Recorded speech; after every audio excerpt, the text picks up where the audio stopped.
Hello, I'm Lorene Williamson, CEO of Agriculture for Life. In this edition of Nourishing Minds, I have the pleasure of speaking with Ronelle Kiziak of RBC to talk about her role in agriculture and a look into the future and what opportunities await our young leaders. Thank you so much for taking the time to join us. I imagine it's a very busy time of the year for you, which we can dive into a little bit. But first of all, tell us a little bit about yourself. So let's start with the essentials as we're talking about careers. What is your job position with RBC? So the nuts and bolts of what I do is I'm the banker.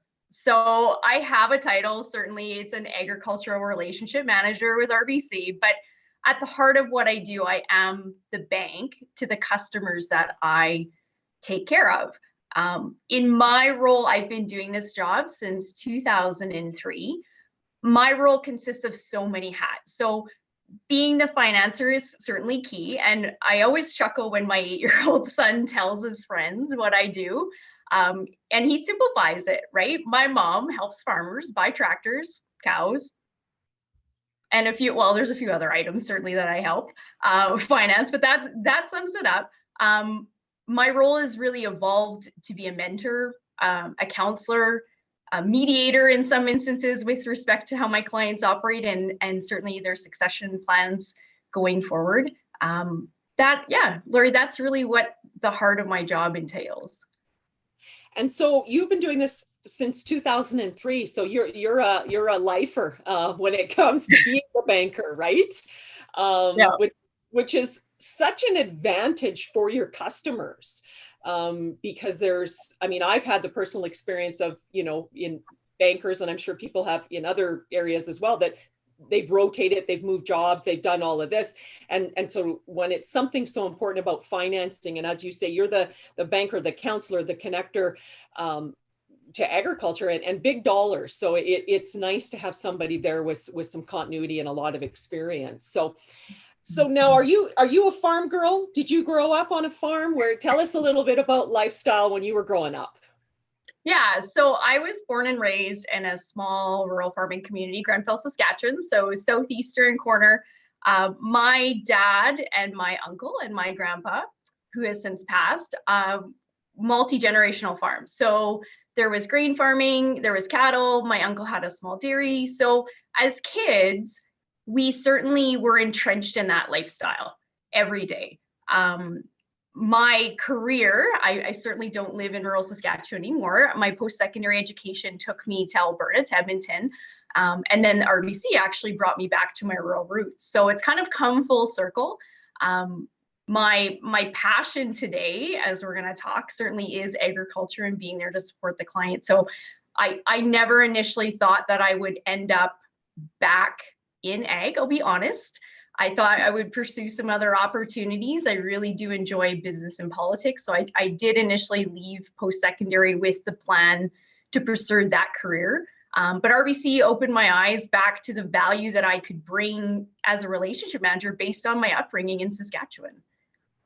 Well, and it's interesting because you mentioned, politics and business, which is quite essential to agriculture, right? So having that perspective, I imagine, has been actually quite an advantage again, because you are, representing and working with your customers. And you can't forget about the business side and the political side of farming. That's for sure. So then I want to unpack, you were growing up. Did you have siblings? Not that we need to get, but I'm wondering, did you have brothers and sisters? Yes. Yeah, so actually I have an older sister and a younger brother. And with respect to my family's farm succession, my parents always left the door open to any one of us to come back and take over that operation. But their condition was that we needed to go pursue some post-secondary education, whether that be in the related field to agriculture or another passion. In my case, I didn't see myself returning to the farm to take it over. My younger brother, from the time that I can remember him walking, lived, breathed, eats, sleeps farm. So I'm certainly happy that he's decided and my parents are on board with him taking over the operation. I certainly, as the banker in the family, will provide him with whatever advice, whether he likes to hear it sometimes or not, to help that move along. My husband, we live just rural here in Camrose County.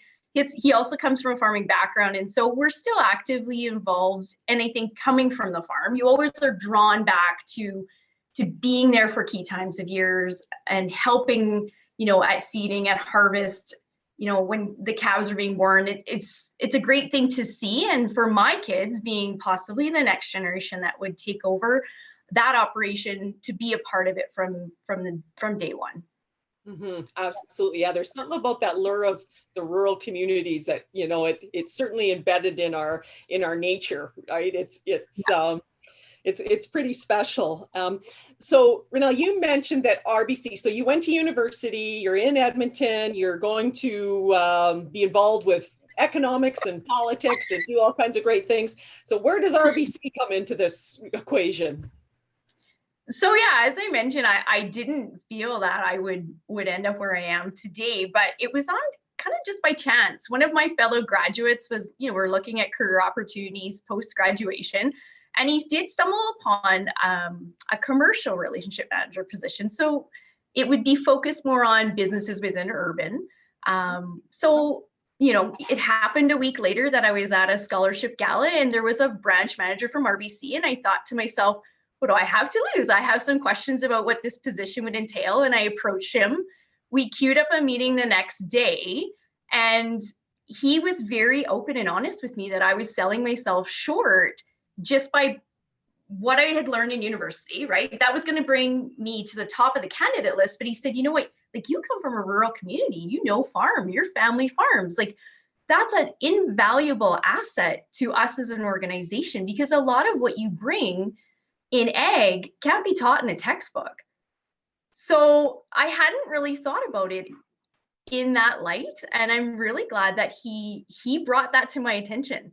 It wouldn't have been something I put at the top of my resume as I was searching for jobs. Came from rural Saskatchewan, small town farming family. So that's really how I ended up with RBC, and I learned very quickly that they were having trouble filling rural positions. Candidates, tend to go to the larger centers, receive post-secondary education, and just stay in the urban centers that they're part of. Camrose still has 17,000 people. It's by no means a small town that I grew up in, but it very much still embodies the slow pace rural lifestyle that I was accustomed to growing up. So it ended up being a really good fit and an out for me to get out of urban. It sounds like it. It's funny because what came to mind when you're saying that is I can hear your dad saying, now I knew, you doing those chores would pay off. You're growing up on the farm, small town, Saskatchewan, you're going, all I want to do is get out of here, right? Yes.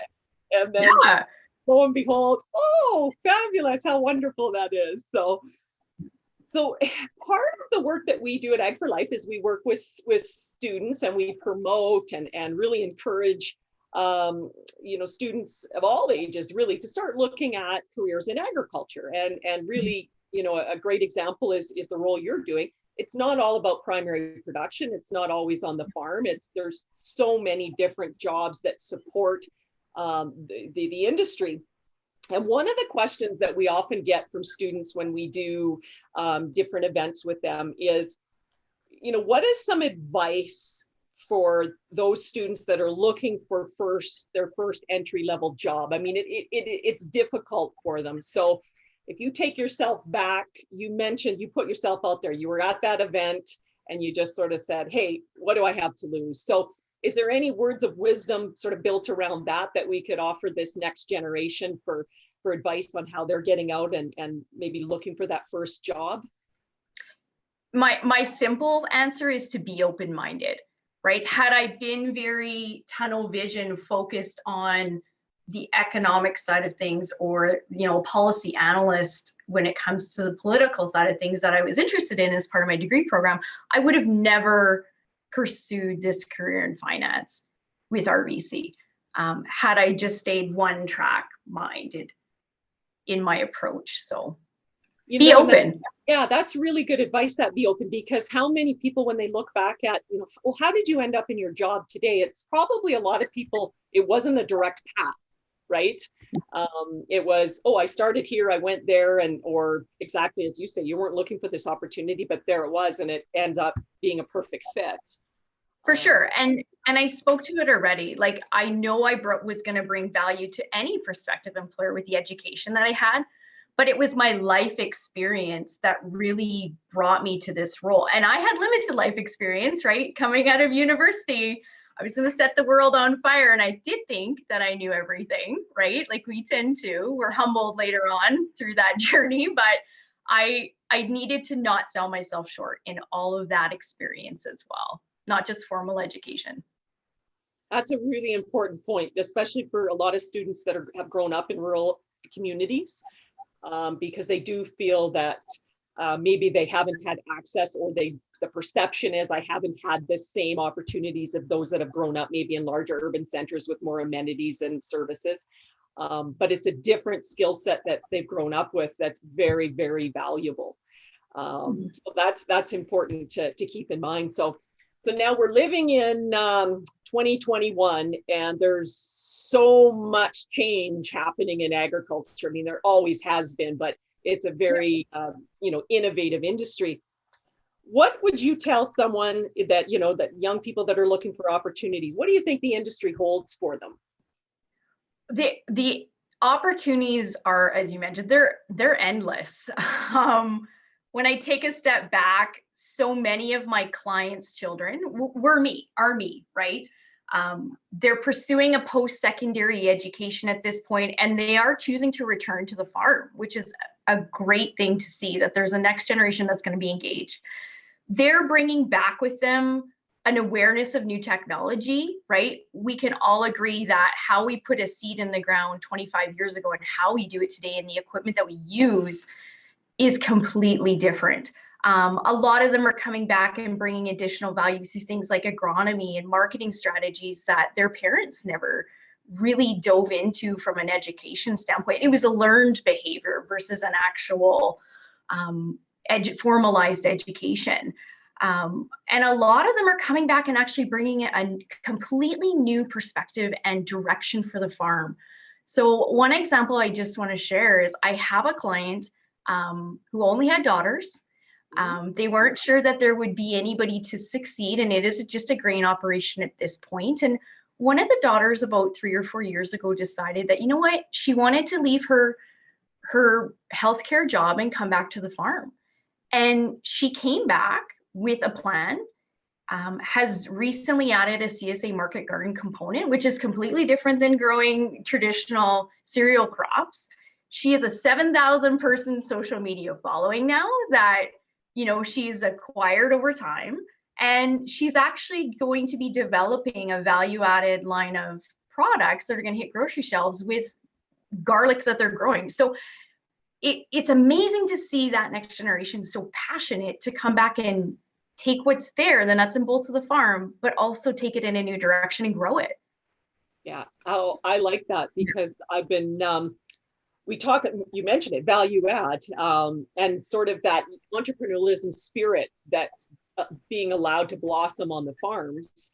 And because we have seen over the years, even going to the grocery store, or the farmer's market, or however you buy your goods, you can see these really unique local products. And I always stop to, we have a love for agriculture, and we know a lot of the producers themselves, but you always look at them, and it is so wonderful to see, from a finance perspective, that, farming is not easy. There's a lot of variables. Farmers are price takers. They're, sort of limited on, what's the cost versus the revenue. Like there's lots of different ways to look at it. And this, you may not have the answer for this, but you're in finance and you live and breathe numbers.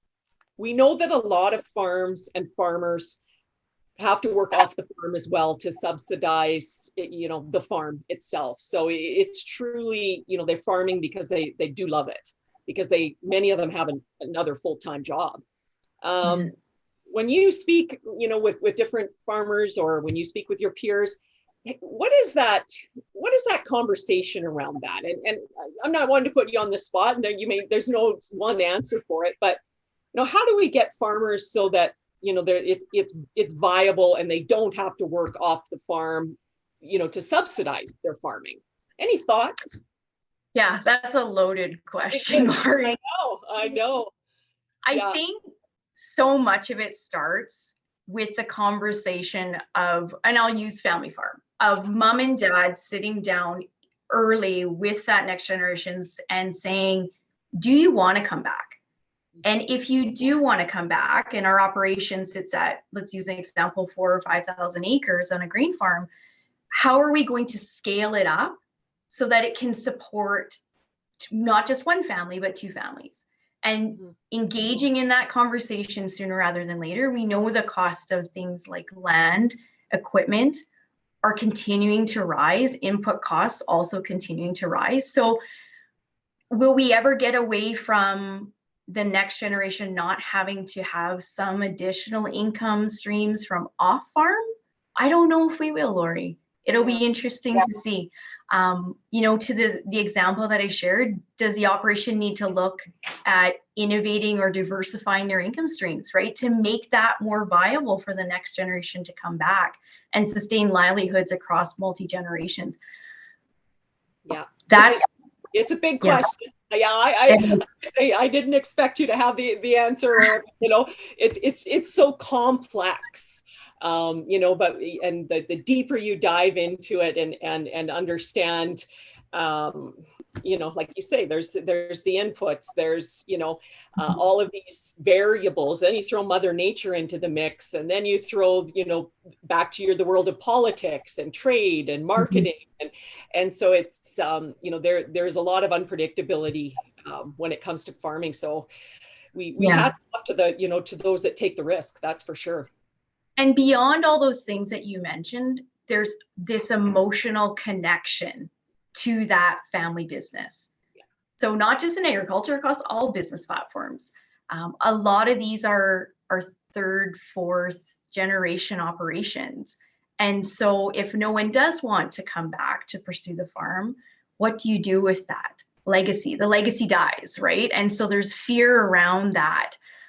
My clients certainly are more open to it. Used to be preferred choice, to be honest, was a son would come back to take over the farm. And now we're seeing a mindset shift to my daughter or my daughter-in-laws are capable of doing this too. And bringing them into the conversation again, early stages, and saying, like, what is it you guys want? What can you bring to the table? And they're bringing all of those things. They're bringing, awareness of technology and marketing, and it's the only way I think we're going to see a lot of these operations survive and grow. Yeah. Well, and I love that because, as I took you down a different path, or, a little bit the careers, but I think that it does tie it back to the fact that there are so many careers, and opportunities within agriculture. So, be creative, think outside the box a little bit, really understand what the opportunities are. And look for that value add, and really think of it. And you said it perfectly. It's a family business, right? And sometimes people forget that about farming, because we hear a lot about big farms, or this corporate ag. It's like, what is? It's family farms. It's like the mom and pop convenience store at the corner, working really hard. And it's the same idea. And I love that you said that is, it's a family farm, and the career opportunities around that they're just going to continue to grow. So if you had any final thoughts around, this is agriculture, this is Alberta agriculture, get excited. What gets you up every day to do your job? Honestly, my clients get me up every day to do my job. And that, I mean that as a compliment to them. I have the opportunity to manage 50 farms across Alberta, and not all in the same business, right?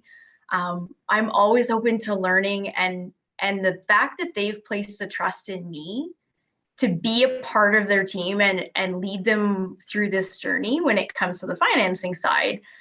Like it's an honor, to be very honest with you, to be a part of it. And it's neat to see just engagement from that next generation. That's what really gets me out of bed every morning and puts me in front of the computer to get things done for my clients. That's awesome. Well, and that's why you've been in the role since 2003, right? It's your passion. Whether you knew it growing up on that farm or not, it's in your blood, and you can't get away with it. So we thank you so much for taking the time to speak with us today. It was such a pleasure. As I say, I think you're heading into a busy season. We're getting back into spring, and we're going to start to see some equipment rolling out pretty quick. So again, thank you so much for taking the time. Yeah, thanks, Lori.